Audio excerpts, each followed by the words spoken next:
L'heure est grave, j'ai une énième caméra d'action à vous présenter, la DJI Osmo Action 4. Et on va pas se mentir, lorsqu'il s'agit d'une DJI et qu'elle ne porte pas le nom de GoPro et son armada d'influenceurs, peu importe la comparaison, même si c'est de meilleure qualité, on part toujours avec un a priori négatif. Bienvenue sur la chaîne YouTube et le site internet Monsieur Je sais tout. Je suis Alexis, c'est moi qui vais orchestrer ce match évidemment même, entre la GoPro Hero 11 et l'Osmo Action 4.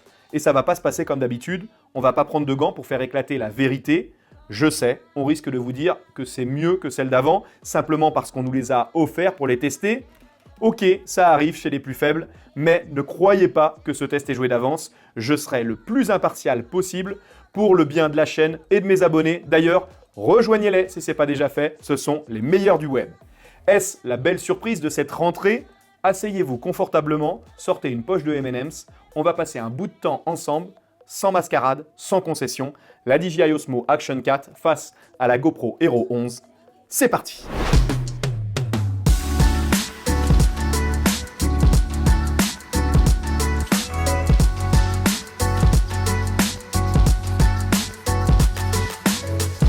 Je vais pas vous mentir, je suis pas un grand sportif, je suis pas fan de motocross, pratiquant de VTT ou de kayak en eau vive. Mes nombreuses caméras d'action, je les utilise pour filmer mes balades, pour des plans additionnels dans mes réalisations clients, dans des lieux exigus ou des conditions difficiles, humides, et pour vloguer de plus en plus, comme vous le voyez sur mon compte Instagram. Qu'est-ce qu'on attend de notre Action Cam? Une caméra d'action, il faut que ça s'allume rapidement, que ça se connecte facilement au téléphone pour modifier les paramètres ou la contrôler, qu'il y ait une bonne autonomie, que ça soit pas trop lourd pour être embarqué au besoin sur un drone et que la qualité de l'image soit irréprochable, pas trop déformée, que les couleurs soient pas trop saturées, mal traitées. En plus, il faut que ça soit robuste et que ça ne coûte pas très cher. On sait très bien que celle-ci, la GoPro Hero 11, répond à ces critères ou presque. Et même si celle-ci est loin d'être ridicule, l'Osmo Action 3, il en manque un peu pour vraiment ne plus hésiter entre les deux. Avec cette Osmo Action 4, est-ce qu'on a fait un step face à la concurrence et au modèle précédent? On va mettre les pieds dans le plat. Au menu, la vidéo sera découpée en plusieurs parties, la comparaison des packs, du prix, du design, des caractéristiques, du son, de l'autonomie, des fonctionnalités et des images avant mon analyse détaillée. Bref, vous saurez tout pour le bien de votre portefeuille et de votre ego, de quoi pouvoir dire « j'ai la meilleure ». On va commencer avec la description du contenu des packs. Dans le pack Aventure de la DJI, que j'ai déjà déballé pour les besoins du test, vous le comprendrez, on trouve la DJI Osmo Action 4, 3 batteries avec leurs chargeurs multiples, une attache standard, adhésive légèrement courbée pour mettre sur un casque par exemple, ou un garde-boue, 2 vis standards pour la loquer, une petite perche extensible jusqu'à 1,50 m. On y fixe en général la cage qui va permettre de mieux protéger la caméra. 2 adaptateurs rapides, un petit câble USB-C vers USB-C pour la recharge et pour la récupération des données si vous ne souhaitez pas passer par la carte micro-SD. Un protège-objectif en caoutchouc et les docks. D'un autre côté, la GoPro et son superbe packaging. Le pack standard qui contient la GoPro 11e du nom, une batterie enduro, un vis de fixation, une attache rapide, une fixation casque, un câble USB, le tout soigneusement transporté et protégé dans une très belle housse noire. J'apprécie le soin apporté par les fabricants pour offrir un pack complet où il n'y aura pas grand chose à ajouter à part la carte micro SD jusqu'à 512 Go pour la DJI et 1 Tera pour la GoPro. Le pack Osmo Action 4 que j'ai reçu est légèrement plus complet que celui de la Hero 11. On verra tout à l'heure que c'est aussi une question d'argent, ça se vaut. Le design de ces deux caméras, on les connaît bien. Je vais commencer par la petite nouvelle, l'Osmo Action 4. C'est trait pour trait la version précédente, Action 3. Pour ceux qui la connaissaient déjà, ça en dit long sur les prétentions de DJI d'annoncer une nouvelle cam comme une mise à jour. Ça veut dire que les évolutions vont se retrouver forcément inside. On y retrouve donc le bouton Quick Shot, mise en marche rapide, mise en veille rapide et basculement des modes en un clic. Juste dessous, une trappe qui cache le port USB-C pour la recharger en direct, vider son contenu sur un ordinateur, mais aussi directement sur un smartphone Android avec le câble USB-C vers USB-C, ou y brancher un micro externe comme le DJI Mic par exemple. De l'autre côté, l'emplacement de la batterie et de la carte micro SD derrière la trappe étanche qui se retire si nécessaire comme l'autre. Sur le dessus, le bouton de l'obturateur et de déclenchement, Un appui long permet d'activer Snapshot, une fonction qui permet de lancer ou interrompre sans délai l'enregistrement. Vous pouvez, via le menu, assigner différemment d'ailleurs ce bouton pour décider quelle action il réalisera lorsque la caméra sera éteinte et que vous appuierez dessus. Et le bouton Quick Shot qui permet lui de basculer en un clic entre les différents modes ou de revenir sur la vue caméra lorsqu'elle est en veille et un appui long pour l'allumer ou l'éteindre bien sûr. On conserve les deux écrans tactiles, superbes. On y reviendra de 2,25 pouces à l'arrière et de 1,4 pouces à l'avant, à côté du capteur. Je vous le présenterai dans le détail. Et la gravure Action 4 avec la petite LED toujours au cœur du haut. En dessous, un changement de texture au centre, mais toujours ce système d'attache rapide aimanté. Ce système, on le kiffe, car il a un gros avantage avec celui de GoPro, avec la cache fournie avec, c'est de pouvoir à tout instant, en une fraction de seconde, passer en mode paysage ou en mode portrait, qui est clairement en vogue. Je ne comprends pas que GoPro persiste sur ce système intégré, plutôt qu'ajouter un autre système rapide pour la prise de vue verticale. Seul micro-changement détecté, les petits trous justement des micros sur le dessus, il semblerait qu'il y ait un changement de modèle. Cette fabrication, on la sait robuste, étanche jusqu'à 18 mètres sans caisson, c'est plus important que la GoPro qui se limite à 10 mètres, et jusqu'à 60 mètres avec des caissons pour les deux. On sait également que l'Action 4 sera à privilégier pour des conditions météorologiques difficiles, par grand froid ou grosse chaleur. Elle a une plage d'utilisation plus importante, de moins 20 à plus 40 degrés, là où la GoPro s'étend de moins 10 à plus 35. Il n'y a pas photo pour le ski, les gars, sur ce coup-là, ça sera l'Action 4. Du côté de chez GoPro, là aussi, pas de surprise, notamment parce qu'il y a plusieurs mois que vous la connaissez déjà, la Hero 11, semblable en tout point à la Hero 10, et à la Hero 9 et avant aussi. Un design épuré, une matière agréable, coloris noir mat, le bouton obturateur de déclenchement au-dessus, le petit poinçon micro à côté, dessous directement intégré au châssis le système d'attache standard, initié par GoPro, désormais démocratisé à tous les constructeurs d'Action Cam. À droite, la trappe qui se retire également, qui protège de la poussière et de l'eau. Elle cache la batterie, même si celle-ci est différente. La cam reste compatible avec le modèle de batterie précédente. L'emplacement pour la carte micro SD et le port USB-C sont du même côté. Une seule trappe chez GoPro, ce qui limite le risque d'infiltration, c'est judicieux, puisque à l'opposé, uniquement le bouton marche arrêt. Ce bouton, lui aussi, il dispose de différents états, une pression rapide pour ressortir de veille, une fois que c'est fait, une pression rapide pour passer de mode en mode, et enfin une pression plus longue pour l'éteindre et l'allumer. C'est très intuitif tout ça. Par contre GoPro, j'espère que vous allez revoir un jour votre système d'ouverture. Il y en a marre de se casser les ongles dessus. Les deux écrans sont présents aussi sensiblement de même taille, ce qui facilite l'utilisation, 2,27 pouces à l'arrière et 1,4 pouces à l'avant.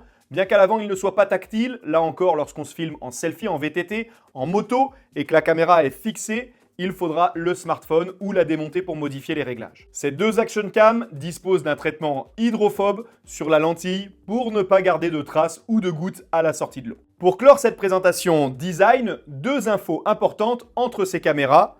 Leur gabarit. L'Osmo Action 4 est plus petite et moins lourde, 145 grammes, contre 154 pour la GoPro. C'est une info loin d'être anodine, surtout pour ceux qui l'utiliseront sur leur drone FPV. Chaque gramme compte, mais sur ce point précis, chez GoPro, on peut compter sur la GoPro Hero 11 Black Mini, un modèle réduit, sans écran en façade, mais qui ne pèse que 133 grammes, et l'obligation chez DJI d'ajouter la cage. La prise en main maintenant. J'ai commencé à vous en parler avec l'accessibilité et les fonctions des différents boutons.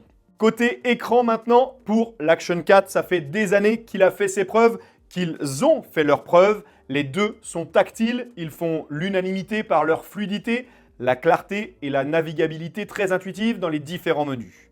Le temps de prise en main est nul, il n'y en a pas, on ne cherche pas, ça tombe sous le sens. C'est simple, tu ne te prends pas le chou, tu la bascules, elle passe en portrait, c'est très efficace. 3 choses essentielles seulement à retenir pour le maîtriser. Un balayage horizontal depuis le centre ou les extrémités de l'écran pour changer le mode de prise de vue. Photo, vidéo, ralenti ou time-lapse, les sous-menus s'adaptent en conséquence et il suffit d'un balayage vertical vers le haut depuis le bord de l'écran pour les faire apparaître. Il en sera de même depuis le haut pour le menu principal où l'on retrouve les réglages de maintien de l'horizon, la luminosité, les réglages, le bouton Quick Shot et enfin le zoom en bas à droite. On laisse le doigt dessus jusqu'à l'apparition de la molette virtuelle. Je trouve peu d'intérêt de vous en parler ou de vous montrer ce zoom x4 en numérique tellement c'est médiocre et donc gadget et anecdotique selon moi. La dinguerie, c'est que c'est identique sur l'écran frontal. C'est très pratique pour les usages en VTT ou en moto ou encore une fois, ce sera à privilégier en tant que motard, j'en suis certain, c'est celle-ci qu'il vous faut. Côté menu cependant, la GoPro Hero 11 est loin d'être à la traîne. Bien que moins intuitif, selon moi, son menu reste très agréable. On cherche un peu parfois, ça a tendance à m'agacer, mais je voudrais rester objectif et je pense que ça dépend simplement de nos habitudes. Si vous avez été élevé à la GoPro depuis le berceau, vous le préférez. On y trouve aussi le changement de mode depuis le centre de l'écran par balayage horizontal. Depuis le bas de l'écran, ce sera la prévisualisation des séquences ou photos déjà réalisées. Et depuis le haut, ce sera le menu principal aussi par icône. En bas à gauche, le choix de l'angle de vue qui, inexorablement, modifie la distorsion des images, surtout chez GoPro en Hyperview, équivalent à 12 mm, on le verra. Et en bas à droite, la qualité et la cadence.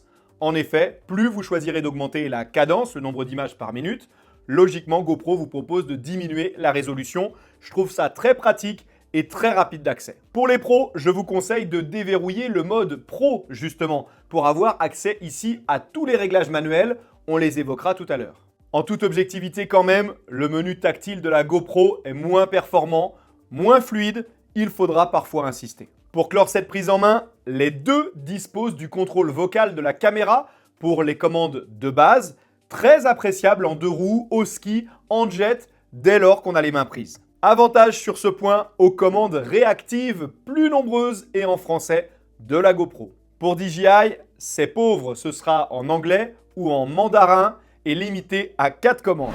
Les caractéristiques. Vous sentez cette pression monter ? J'adore. Pour la GoPro Hero 11, elle filme en 5,3K à 60 images par seconde, 120 en 4K et jusqu'à 240 en 2,7K à 10 bits.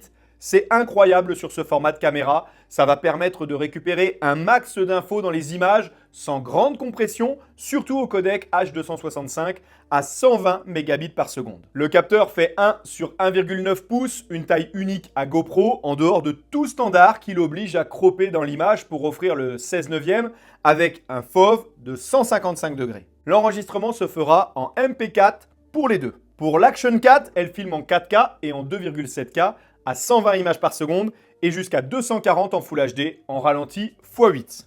Son FOV, l'angle de vue est de 155 degrés à une ouverture fixe bien sûr de f2.8 au codec H265 à 130 mégabits par seconde, également en 10 bits. Elle dispose désormais d'un capteur plus grand de 1 sur 1,3 pouces où l'Action 3 en avait un de 1 sur 1,7 pouces.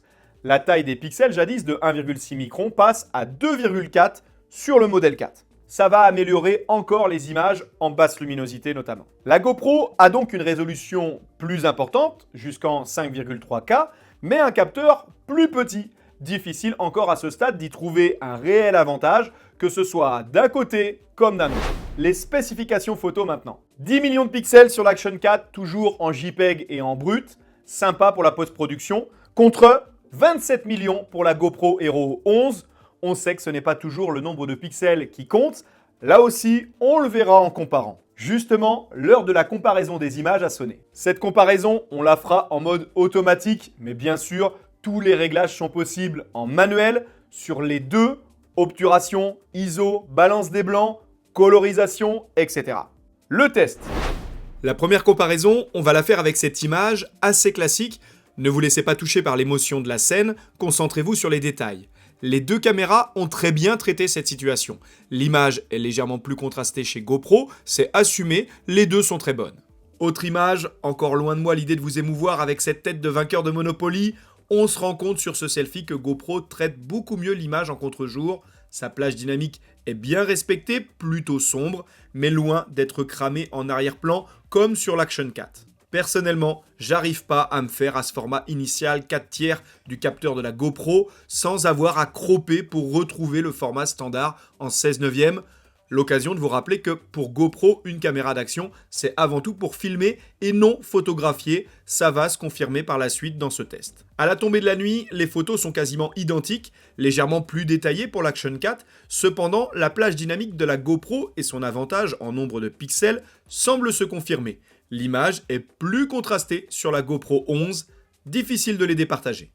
À la tombée de la nuit, on va vite s'apercevoir, dès lors que les conditions de luminosité sont difficiles, que DJI va semer GoPro sur la dernière ligne droite. Les images de la GoPro sont bruitées, très médiocres, alors que celles de l'Action 4 restent bien contrastées, définies, bien loin encore de la qualité d'un boîtier. Comparons quand même ce qui est comparable. On retient le gros bond en avant de cette Action 4 en qualité photo sur cette première partie, excepté sur le plan selfie en contre-jour. Côté vidéo maintenant, loin de moi l'idée d'enfourcher un vélo, on reste pour ces plans entre Barcarès dans les Pyrénées-Orientales et Port-le-Cat dans l'Aude, l'occasion durant ce trajet de vérifier la qualité de la stabilisation. J'ai pas envie de critiquer pour critiquer ces deux action cam. L'une des plus grosses améliorations de ces dernières versions, c'est la stabilisation époustouflante. Ça fait largement le boulot, tout en nous laissant vivre l'action, je mets ça entre guillemets, mais une image complètement lisse ne saurait pas nous plonger dans la scène. GoPro et DJI ont fait là un superbe boulot, bravo, il n'y a pas grand chose à faire en post-production, je vous rappelle que vous pouvez aussi, au besoin, la désactiver. Tout comme la qualité vidéo, qu'on constate là aussi quasiment identique dans ces conditions, toujours un peu plus saturé par choix, je me répète, chez GoPro, mais on ne voit aucune différence à la résolution 5,3K de la GoPro. Vous devez me croire sur parole car la vidéo que vous visionnez est de toute façon compressée sur YouTube en 4K, ça laisse quand même un avantage à la GoPro Hero 11 pour recadrer si nécessaire. Pour tirer le meilleur parti de l'Osmo Action 4 sur ce plan, si les réglages sont toujours en automatique, le profil colorimétrique est en D-Log, pour me laisser appliquer quelques retouches en post-production, alors que la GoPro sort directement du prêt à partager. C'est très beau, saturé, contrasté. Il y a moins d'infos sous les bateaux, dans les noirs, sur la 11. Elles font toutes les deux du bon travail, mais avantage au capteur de l'Action 4 sur cette scène. Comme pour celle à venir de nuit, on retrouve le même défaut chez GoPro dès lors que les conditions deviennent difficiles.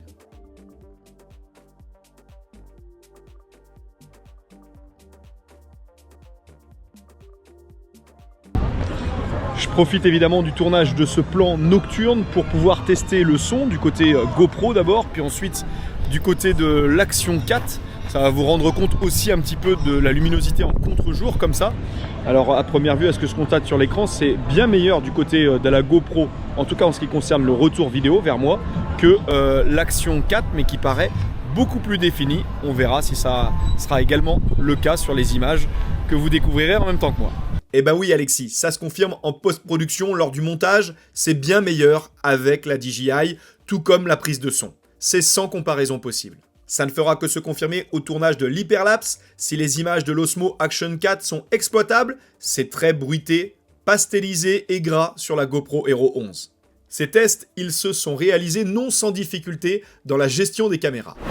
Une mise en garde générale, ce type de caméra miniature, ça chauffe énormément et surtout lorsque vous lui demandez beaucoup avec les modes ralenti, en slow motion ou en full résolution. DJI indique d'ailleurs clairement dans son menu au moment de la sélection de la cadence la durée approximative d'utilisation. Ici 9 minutes en 4K 16 neuvième à 120 images par seconde si la température extérieure est de 25 degrés, je le précise. Pour vlogger, il est important de préciser que l'Osmo Action a une mise au point à 40 cm, alors que c'est beaucoup moins avec la GoPro qui n'a aucune difficulté pour faire sa netteté.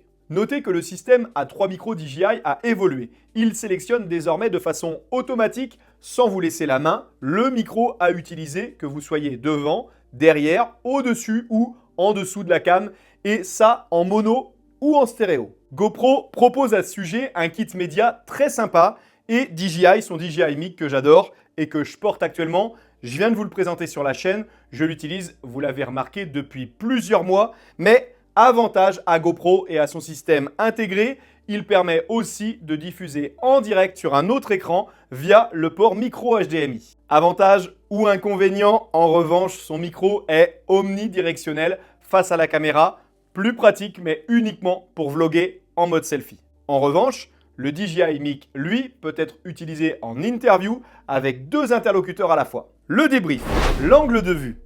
DJI a encore amélioré la qualité sur la périphérie de l'image et diminué encore la distorsion, ce qui est un vrai problème chez GoPro. Perso, je suis pas fan du tout de ces images déformées alors que d'autres les sollicitent. La colorisation. On a les couleurs normales et les couleurs D-Log M chez DJI, comme sur le DJI R3. Le D-Log M, c'est assez récent. On commence à le voir prendre la place du Dessiné-like si je ne m'abuse. Ce mode, il est plus contrasté que le D-Log, mais quand même avec une certaine largesse d'étalonnage. C'est plus confortable sans être chiant au tournage, avec des images trop plates, toujours difficiles à exposer. Pas de mode HDR, DJI le justifie par la plage dynamique très élevée de sa caméra et donc sans intérêt d'après eux. Chez GoPro, on a le profil plat, appelé neutre. Le GoPro Color, image éclatante, il porte bien son nom, avec une saturation très prononcée façon GoPro et le profil naturel, plutôt classique, saturé quand même et activé de toute façon par défaut. Chez GoPro, ce qui est appréciable, c'est le ProTune, qui vous permet d'affiner à votre guise chaque réglage en manuel. Encore une fois, tout est possible, plus ou moins aisément sur ces 2 caméras. L'autonomie. Il y a une vraie différence entre ces deux-là sur ce point, plus de 30% d'autonomie en plus chez DJI, même lorsqu'ils sont toutes les deux en 4K. Jusqu'à 2h40, allez, 2h30 on va dire, ça dépend des modes, seulement 1h10 pour la GoPro Hero 11. Et surtout, en temps de charge, ça défie toute concurrence pour l'Action 4. Que ce soit depuis la caméra en elle-même, elle permet de charger la batterie à 80% en 18 minutes seulement. Et avec le chargeur multiple, les 3 en 56 minutes. De quoi retrouver 2 heures d'autonomie par batterie. Là où il faudra jusqu'à 2 heures sur chargeur ou 4 heures depuis la prise USB d'un ordinateur pour la GoPro. C'est une vraie claque que prend GoPro sur l'autonomie et le temps de charge, comme avec le modèle précédent. Je vous rappelle que l'autonomie dépend en grande partie du travail, évidemment, qu'on donne à faire à la cam. Avec ces caméras, vous pouvez activer des fonctions d'enregistrement prématurées.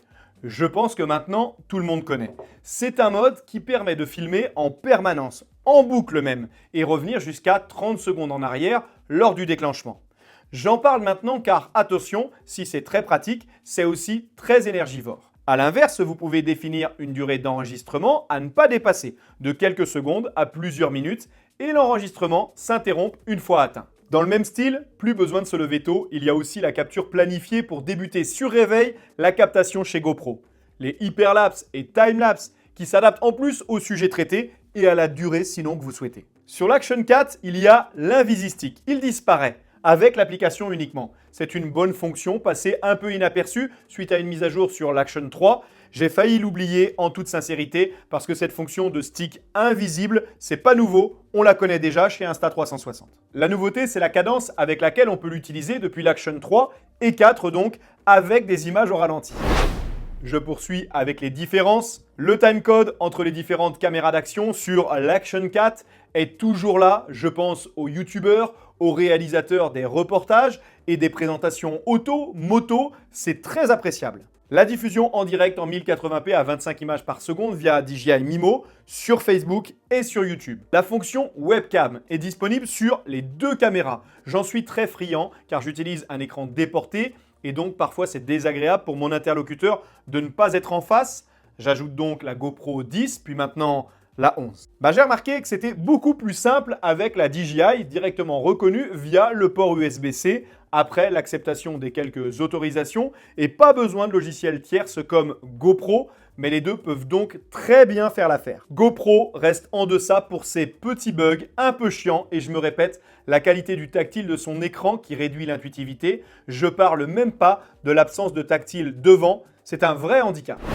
Le tarif justement. L'achat, il dépendra aussi du prix. Bah oui, ça se paye tout ça. La GoPro de base est à 449,99 € hors promotion et abonnement à leur service en ligne. Et la DJI Osmo Action 4 avec son pack combo de base est à 429 €. Je vous cache pas qu'elle a fait un vrai step de tarif en même temps que ses performances. Les accessoires. Côté accessoires, ils sont nombreux à être compatibles pour les 2 marques. Je l'évoquais tout à l'heure suite à la démocratisation de la tâche GoPro. GoPro a un avantage certain dans le nombre d'accessoires et dans leur présentation aussi sur le site. Faut l'avouer, on ne sait plus où donner de la tête. Il y a tout ce qu'il faut pour s'adapter à toutes les activités. Du côté de DJI, ça progresse. Je vous conseille, dans tous les cas, de partir sur des accessoires standards. Ça évitera de vous casser la tête pour vos prochains achats. C'est l'heure du bilan. J'ai l'impression d'avoir passé une partie de ma journée avec vous, tellement j'ai détaillé ces deux cames-là. J'espère que ça vous a plu.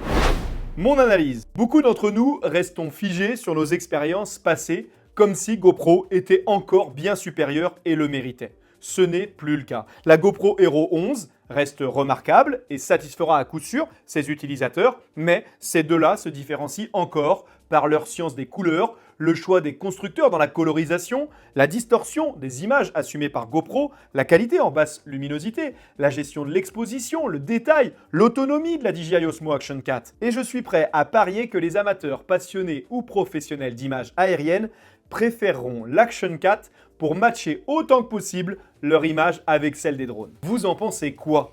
Laquelle préférez-vous? Peut-être les deux? Pourquoi choisir?